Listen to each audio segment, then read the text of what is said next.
અધ્યાય પહેલો, શ્લોક 17મો। આ શ્લોકમાં પાંડવ પક્ષના જુદા જુદા રાજાઓના નામ છે। એમણે પણ શંખનાદ કર્યો આવું કહેવામાં આવે છે। પણ રાજાઓ કેવા છે? તો ધનુર્ધારી કાશીરાજ છે, સાથે સાથે મહારથી શિખંડી છે, અને દૃષ્ટદ્યુમ્ન અને વિરાટ રાજાનું નામ પણ આની અંદર છે। એમાં સૌથી વધુ અને શ્રેષ્ઠ ગણીએ તો કે અપરાજિત એવો સાત્યકી। સાત્યકીને કોઈ પણ વ્યક્તિએ હરાવેલા નથી એવા સાત્યકી પણ પાંડવ પક્ષે ઊભા હતા। આગળ જોઈએ તો આ શ્લોક છે ને એ ટીમ વર્કનું ઉદાહરણ છે।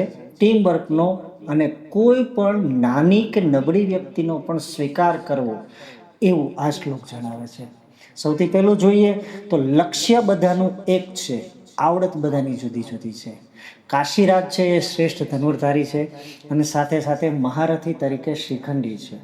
બીજી વસ્તુ કહું કે સાત્યકીને એ જમાનાની શિખંડીને એ જમાનાની અંદર કોઈ સ્વીકારતું નહોતું, પણ શિખંડીનો સ્વીકાર કરી અને મહારથી તરીકે બિરુદ આપ્યું એટલે પાંડવ પક્ષ છે એ થોડો બળવત્તર બન્યો।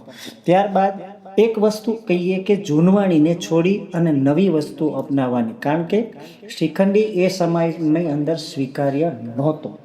આગળ જતા જોઈએ તો ત્રીજું નામ છે સાત્યકીનું। સાત્યકીને એવો કહેવામાં આવ્યો છે કે અપરાજિત। શા માટે?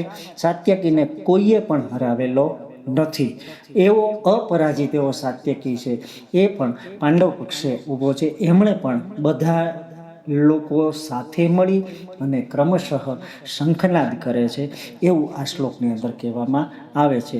સાત્યકીનો વિચાર એવો છે કે તમે પડો એનો વાંધો નથી, પણ તમે હારશો તો નહીં જ, આવું કહી અને વ્યાસજી આગળ જણાવે છે।